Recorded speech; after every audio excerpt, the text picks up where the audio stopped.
Donc ici, je vais tester l'état de mon p-renderer. Donc s'il est égal à nul, ben, c'est qu'il n'a pas créé grand chose, et donc ça ne marchera pas.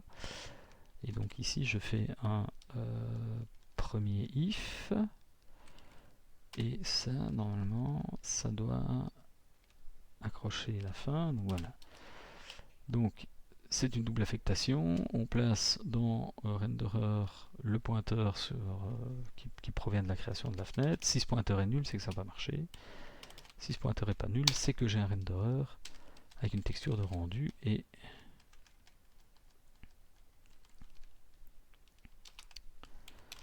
ah mon dieu, c'est pas possible, tout est faux. Donc je reprends. Je suis vraiment fatigué. D'ailleurs, c'est fatigant de programmer en C. Donc ici, évidemment, si ma fonte n'a pas été chargée, je mets une erreur et je m'arrête. Pas la peine de créer un renderer sur une fonte pas chargée.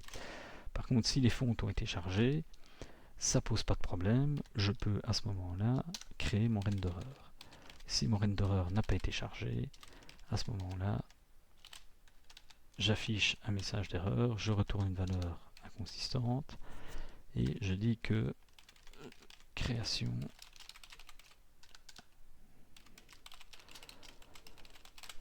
du renderer. On y arrive, on y arrivera. Ok, ça c'est fait.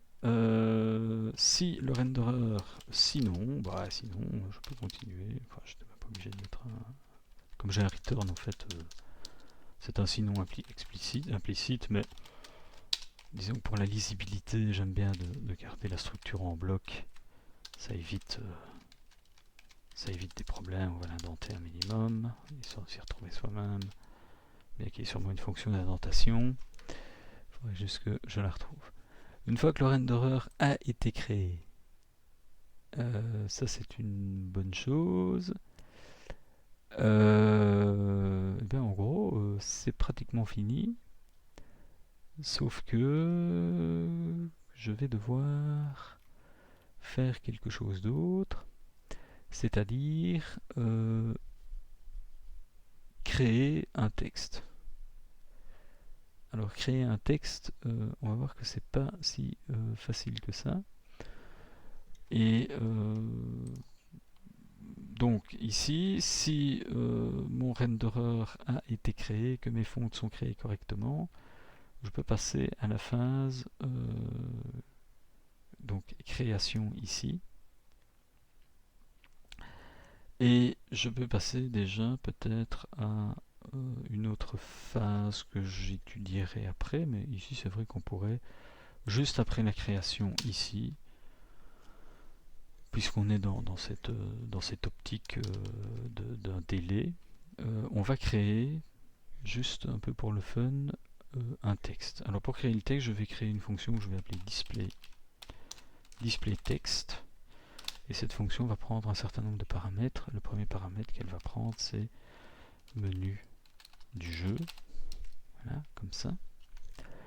Et pour ce menu du jeu, qu'est-ce qu'on va faire? On va lui passer. Oui, je vais créer une fonction. Cette fonction, je l'ai déjà créée, donc je vais montrer un peu comment elle fonctionne. Je vais lui passer une variable que je vais appeler CEP TXT Center Horiz. Je vais lui passer une couleur, un pointeur sur une couleur. Et bon, comme c'est un centrage, il n'y a pas besoin de lui passer de paramètres. Et je vais surtout lui passer une texture. Là, voilà.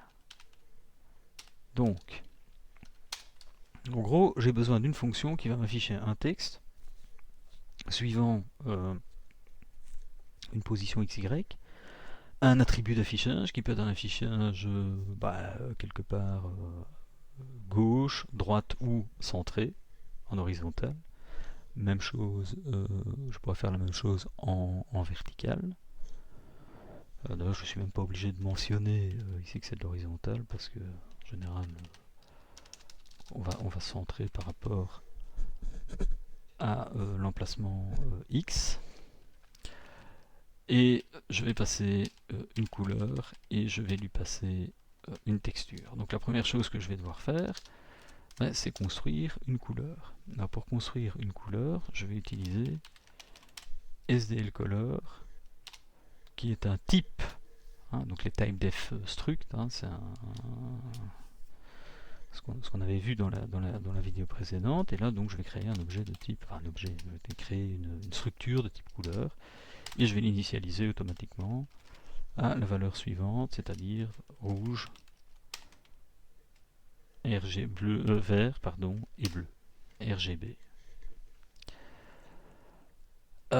Et donc ici, je vais obtenir une couleur purement rouge. Alors c'est une structure, donc je crée un élément de structure dans la fonction main, donc il n'est même pas créé tout à fait dans la heap, parce que si je sors de main, il n'existe plus. Mais quand je sortirai de la fonction main, ça veut dire que mon programme sera terminé, donc après le délai de 10 secondes. Donc c'est pas grave. Et là par contre, je vais devoir créer une texture, et pour créer une texture c'est un rectangle créé en mémoire vidéo dans lequel on va pouvoir placer du graphisme. Okay, et donc là je vais créer simplement un objet de type texture, je vais initialiser à nul. Alors comme cette structure est une structure, il n'est pas un pointeur sur une structure, mais vraiment, ici je vais être poli, je l'appellerai ptexture, et donc là je vais l'appeler ptexture, comme ça je vois bien que c'est un pointeur sur une texture. C'est toujours bien de mettre le p, parce qu'au moins on s'y retrouve, sinon c'est une horreur absolue. Ici, comme j'ai pas de p devant et que je dois le passer par adresse, je vais passer l'adresse de la structure. Pourquoi je passe l'adresse? Simplement parce qu'il va pas, cet objet color va pas changer, sauf si je décide de le changer, mais en tout cas il n'a pas de raison d'être modifié entre ça et l'appel. Donc plutôt que de copier la structure complète, je vais copier simplement l'adresse. Bon, dans certains cas ça fait gagner de la place, dans d'autres on gagne pas grand chose. Donc ça veut dire qu'ici je vais devoir créer une fonction qui est void, par exemple, display text, qui va prendre un const char étoile string terminated by 0 title, appelons-le comme ça, qui va contenir probablement un int attrb, qui va contenir un sdl color,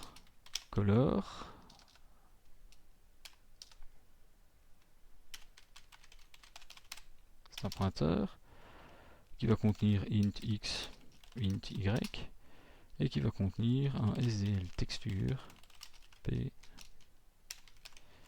texture. Voilà. Alors ça va être un peu rock'n'roll, parce qu'évidemment il va falloir déjà définir ce qu'on veut faire par là. Alors, pour la texture, elle se crée en général, je dis bien en général, à partir d'informations qui viennent de la RAM. Okay, vous pouvez copier des textures, des éléments de texture les uns sur les autres au moyen de la fonction render copy. C'est des copies très rapides, parce que c'est des copies qui sont faites de VRAM à VRAM, donc c'est le GPU qui se charge de tout. C'est du blitzing sur de la VRAM, c'est extrêmement rapide. Par contre, à l'initialisation, il va falloir quelque part utiliser une surface standard qui elle est créée en RAM. Okay, et donc ici, malheureusement, pour créer mon texte, je vais avoir besoin d'une surface. Et donc cette surface, c'est un SDL surface, pointeur de surface, et je vais lui donner comme valeur ttf render text solide. Alors ça, c'est une valeur de la SDL true type font, qui va me permettre de convertir quelque part un texte en surface. Donc je vais lui passer le paramètre font, qui aussi je trouve est mal nommé, parce qu'il doit s'appeler plutôt pfont, parce que si mes souvenirs sont bons. Il faut essayer de prendre ses habitudes de coding, donc quand on fait des trucs comme ça, c'est très bien de mettre évidemment de garder le même coding. Donc ici ça va être très embêtant parce qu'évidemment on pourrait passer partout. Voilà, prenderer, blablabla. Ok, ça m'a l'air correct. Il était utilisé qu'une fois. Donc faire du refactoring au début, ça va toujours bien. C'est après que ça va moins bien, curieusement. Donc là, j'ai un pointeur sur le font. Donc ça pose pas de problème. Je vais lui passer mon texte. Normalement, ça devrait être PSZ title. Voilà. Alors, c'est pointer sur string terminated by 0.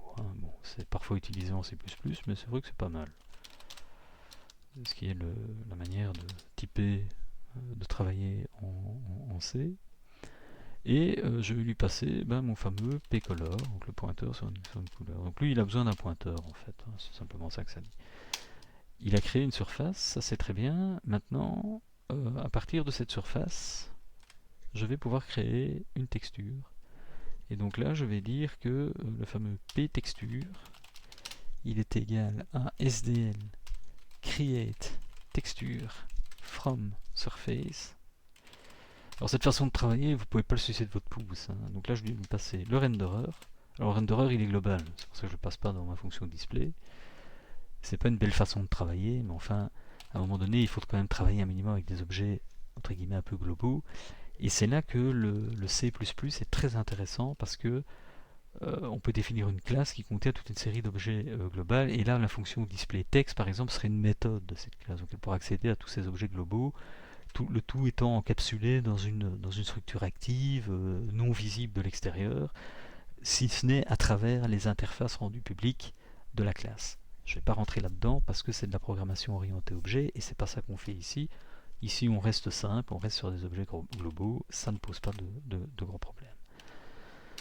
Donc, fonction très simple, je crée une texture en VRAM à partir d'une surface créée en RAM en passant le renderer et la surface sur laquelle j'ai créé mon texte. Ok.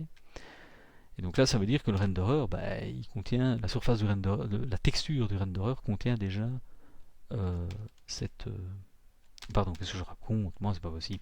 Je dois lui passer le renderer parce que fatalement, le renderer, il est lié à les textures sont liées au renderer. Donc la fonction ici va attacher la texture au renderer. Et donc la surface va être la mémoire pointée par le pointeur de surface va être copiée dans la mémoire, la VRAM, pardon, la videoram pointée par le pointeur de texture. Voilà, donc ça c'est un premier point. Alors une fois que j'ai fait ça, j'ai cette magnifique fonction, et maintenant je vais devoir l'afficher.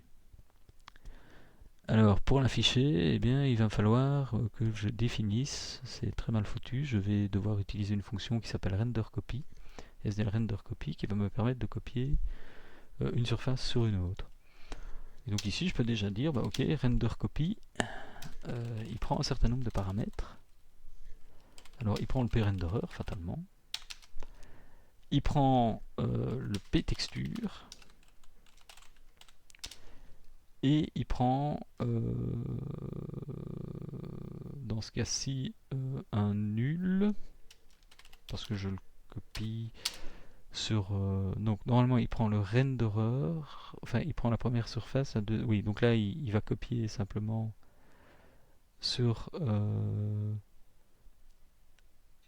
la surface, donc la surface texture en gros va être copiée dans le renderer, donc va être affichée. Alors le nul, c'est la source, c'est le rectangle source. Donc si vous passez nul, ça veut dire que le rectangle source c'est 0, 0 en gros. Et le deuxième argument, c'est l'adresse d'un rectangle de destination. Je vais l'appeler dst rect. Alors si on a des doutes, on peut aller voir, si j'ai pas dit de bêtises, parce que c'est possible que j'ai dit de grosses bêtises, on peut aller voir ici, en tapant par exemple sdl render copy SDL render copy. Le voilà. Boum. Voilà, donc c'est bien ce que je disais. On a le renderer, la texture qu'on va copier dans ce cas-là sur le renderer, donc sur la texture affichée. Donc le p-texture n'est pas affiché, c'est une surface, une texture en vidéoramme. Elle va être copiée sur le renderer. Et qu'est-ce que ça raconte? Donc si il est à nul, on copie l'entièreté de la texture. Donc ça c'est assez pratique comme approche. Donc là ça veut dire que le fait qu'il est nul, ça veut dire qu'il copie l'entièreté de la texture. Ici évidemment on ne va pas copier sur l'entièreté de la texture, parce que cette texture, il faudrait idéalement qu'elle fasse la taille du texte. Hein, donc ça je m'en fous, hein, elle fait la taille du texte. Donc ça va être, je sais pas moi, 12 pixels sur, je sais plus combien j'avais mis comme taille de fonte là, ce qu'on avait passé là. La taille, non, c'était fait après.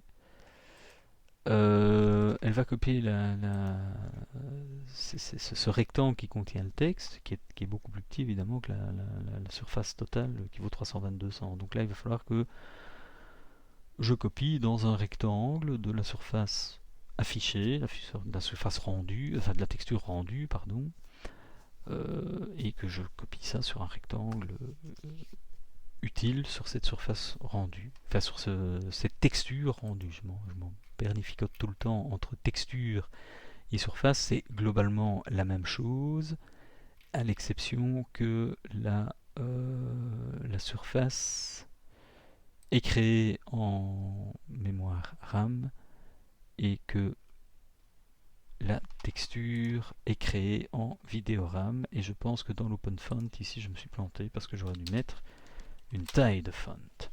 Donc la fonction OpenFont, ici elle prend deux paramètres.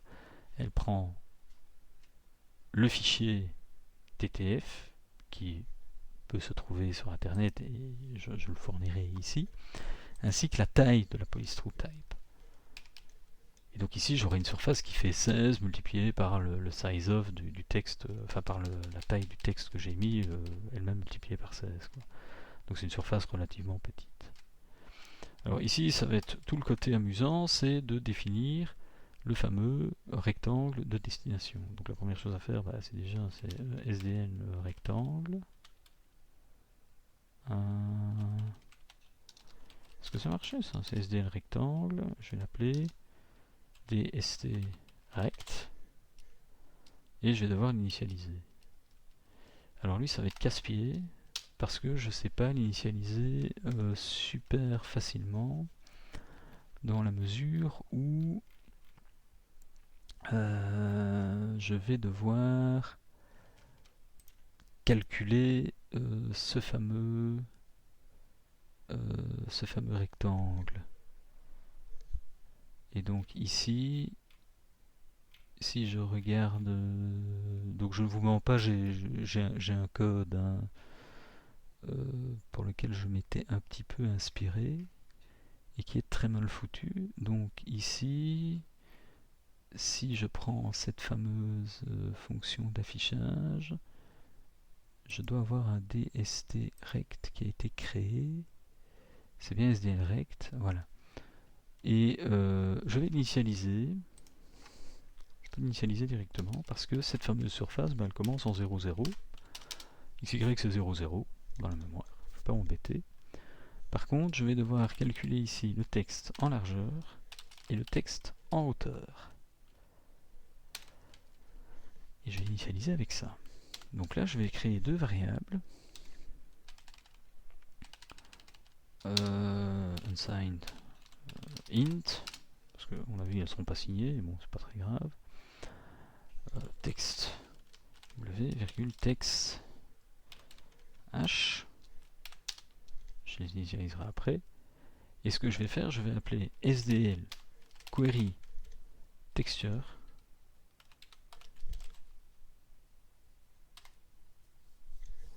En lui passant la fameuse p-texture ici, qui contient mon texte créé à partir d'une surface.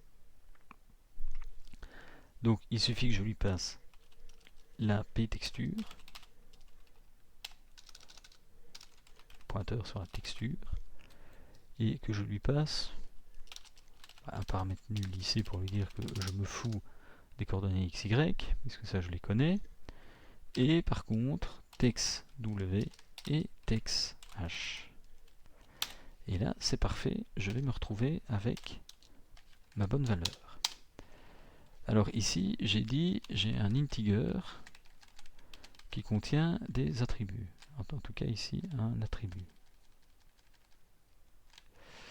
Et cet integer, je vais le définir ici. Donc j'ai dit que l'attribut, c'était quoi?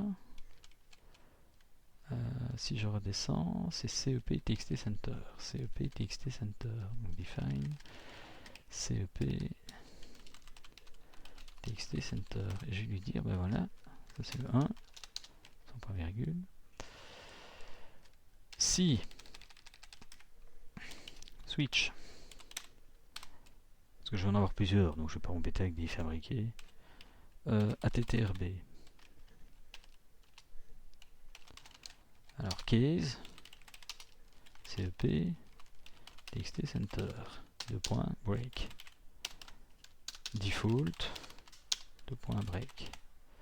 Alors si je suis dans ce cas-là, je vais devoir calculer. Je vais devoir centrer en fait mon point. Je vais devoir centrer mon texte en comment dire, en horizontal. Ok, donc là je vais lui dire que bah,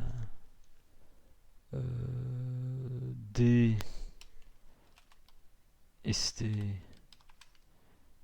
donc là j'ai dit DST rect qui a été défini ici en 0,0, donc je vais dire que DST rect.x. Alors pour centrer c'est facile, hein, je prends la taille de la fenêtre elle vaut 320. La largeur. Moins bah, comment je vais dire, la largeur, donc c'est-à-dire le fameux texte W que j'ai calculé avant, et je fais ça bah, simplement divisé par 2. Et là je devrais trouver ma coordonnée x. Alors ça j'aime pas trop parce que si on change la résolution, ça va être un problème. Donc il faut toujours prendre le pli de, par exemple, afficher WMD white. Donc toujours prendre le pli de travailler avec une constante ou avec un define qui joue un peu le rôle. Et là je vais lui dire, attention ici c'est 320 et même jeu, 8 c'est 200. Et donc si je reviens ici, j'ai créé une window avec non plus ça.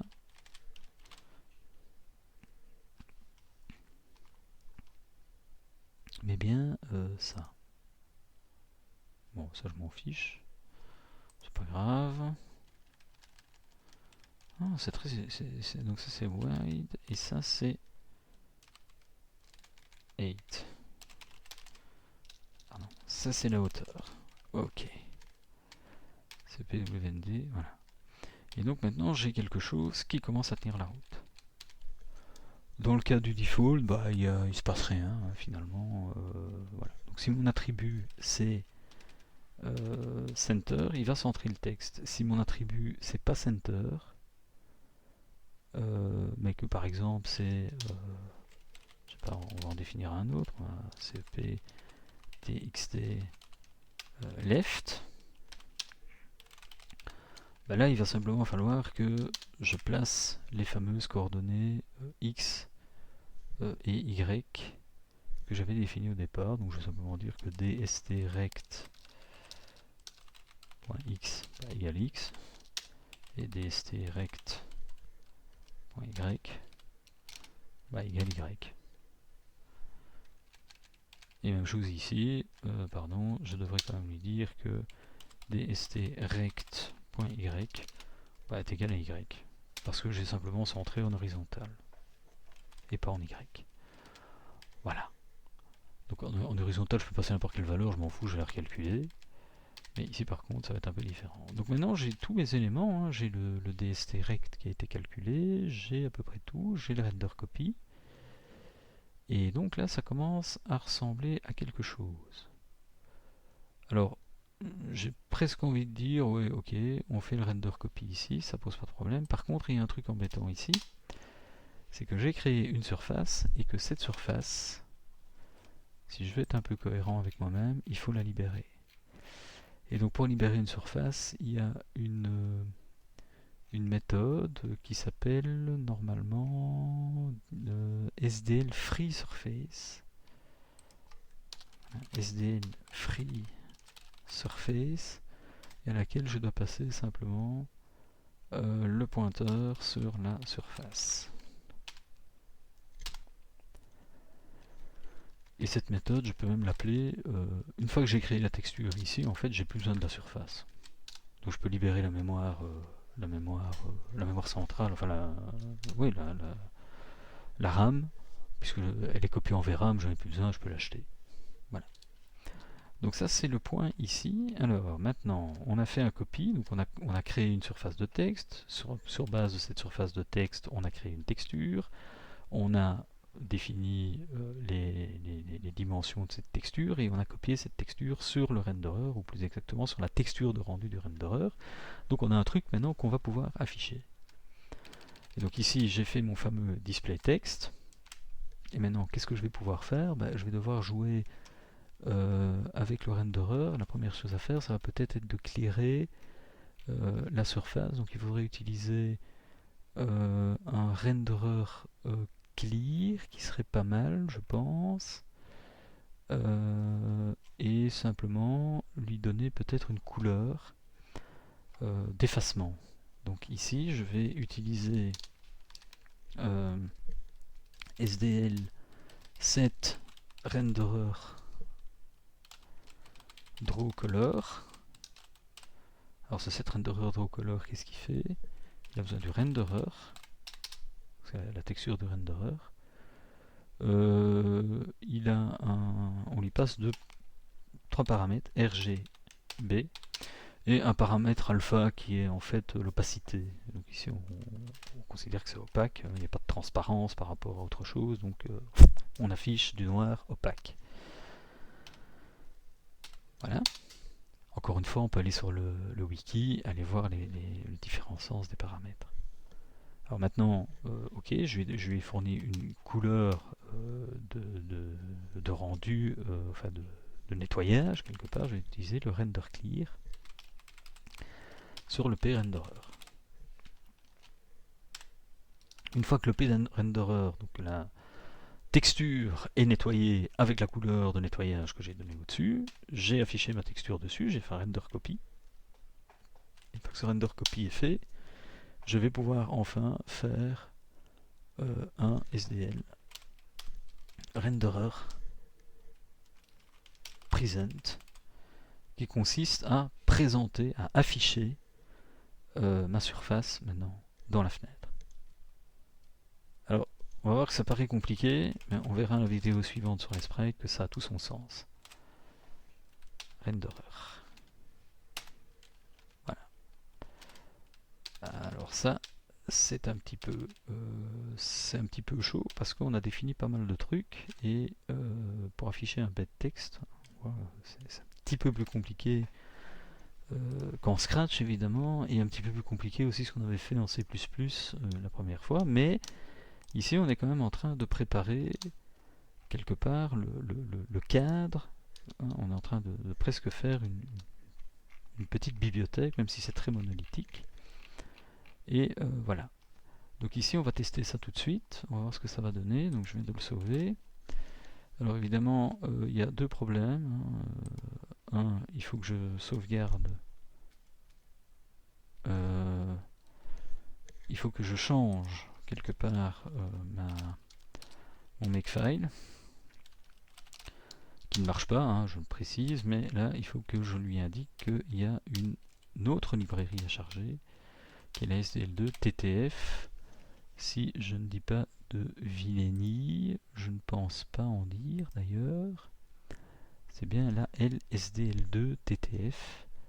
Donc il faut charger évidemment cette librairie avec un "-o", on va appeler CEP, si on veut que ce système fonctionne. Okay. Donc ça c'est un premier point. Alors, même s'il ne marche pas, je vais finir par le faire marcher, donc c'est pas là le problème. Je ne sais jamais, hein. Il marche toujours pas, je ne sais pas pourquoi, je trouve ça amusant. Par contre ici, j'ai vu que il faut que je copie le fameux free font. Alors ça, je vais simplement CP, je remonte d'un niveau, je vais dans un autre truc que j'ai ici, et je prends le répertoire free font, et je le copie ici. Ce que ça va donner, oui, parce que fatalement CP, il faut un "-r, puisque je... Voilà. Et si je vérifie, ok, il n'y a pas de souci. Donc dans free font, j'ai ici toute une flopée de polices gratuites que j'ai été chercher sur un site. Donc c'est des free, hein, c'est des free font, donc c'est pas... Voilà, donc maintenant j'ai les fonts, maintenant j'ai la commande à taper pour que ça marche, j'ai envie de dire, si je peux le dire ainsi. Et je vais pouvoir faire un copy et un paste de cette commande.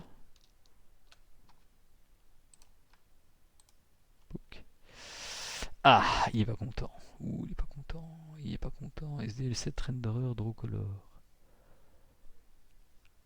Did you mean SDL7 renderer? Bah oui, c'est renderer. Ah, c'est cette render draw color. Merde. Cette render present. Ah oui. Bon, cette render present. Bon, déjà corriger, c'est vilaini. Ça c'est la set render draw color, set render present, render copy on a fait. Est-ce que j'ai encore des renderers qui traînent à gauche et à droite? Renderer, ça il me gêne pas. Renderer, il me semble que c'était bien écrit renderer. Ouais, c'est un peu énervant, hein. Par moments c'est très casse-pied. Ouais, là c'est bien écrit renderer, donc ça pose pas de problème. Ouais, ça on s'en fout, on s'en fout, on s'en fout, on s'en fout, on s'en fout, on s'en fout. Bon, donc ça a l'air correct, hein. Donc on peut passer à la suite, hein. Un clear. Oula. Ouais, ça marchera pas non plus, évidemment. Je corrige déjà les âneries, hein. Donc voilà. Ça marchera mieux.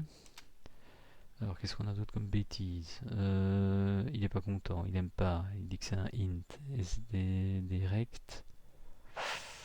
Cette render copy, je doute que ce soit un int. Passing argument of the render copy from incompatible pointer. Ça commence mal. dsrect.x.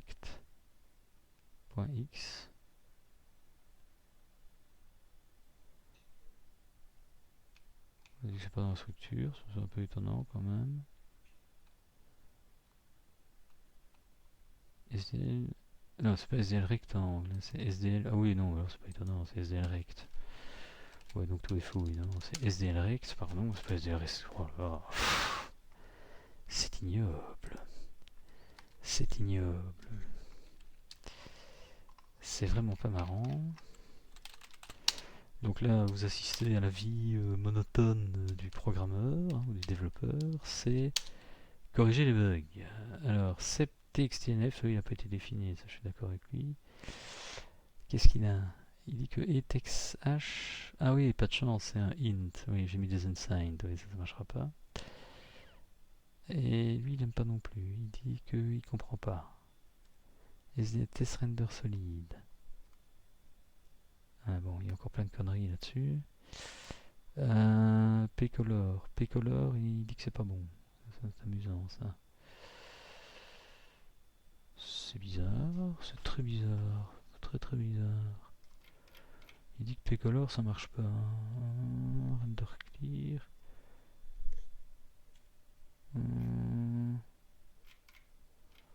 Étrange ça quand même. On va dire que solide font, il passe bien. Ah ouais, ah, ça c'est magnifique. Oui, en fait, voilà, il fallait pas le passer en, il fallait pas le passer en pointeur, donc il fallait le passer comme ça. Et par contre, celui-là, c'est vrai, il a raison, ça n'existe pas, il faut le définir. Bon Dieu. Donc là, il faut le définir. On a fait un center. Bah, ici, on va faire un define. Avec un 2. Voilà. Et maintenant, on devrait être OK. Enfin, OK, non, on n'est pas OK, mais on va déjà avancer un peu mieux. Ouh là là là là là là là. Oui, les int ne marchent pas, je l'avais dit. C'est pas des unsigned, mais c'est des int. Bam. Voilà. Qu'est-ce que ça dit? Je descends à nouveau. Clear. Oh oh. Il a pas l'air de gueuler. Ouais, ça c'est normal.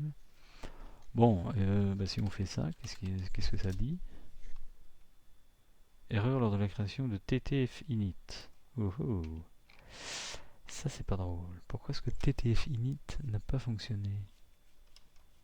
Ça c'est très étrange. TTF init.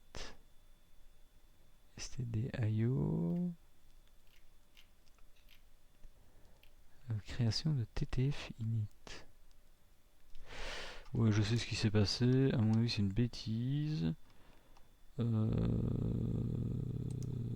Probablement que le résultat de TTF, si je fais un note ici, qu'est-ce que ça donne? Ouais, parce qu'à mon avis, ça a marché quand il a un résultat, quand il a un résultat non nul. Oui, parce que là c'est le même, c'est différent de 0, donc évidemment, c'est peut-être ça. On va checker. Et voilà. Et voilà le travail. Menu du jeu parfaitement centré, parfaitement nickel. Voilà. Et donc là, après 10 secondes, évidemment, il disparaît.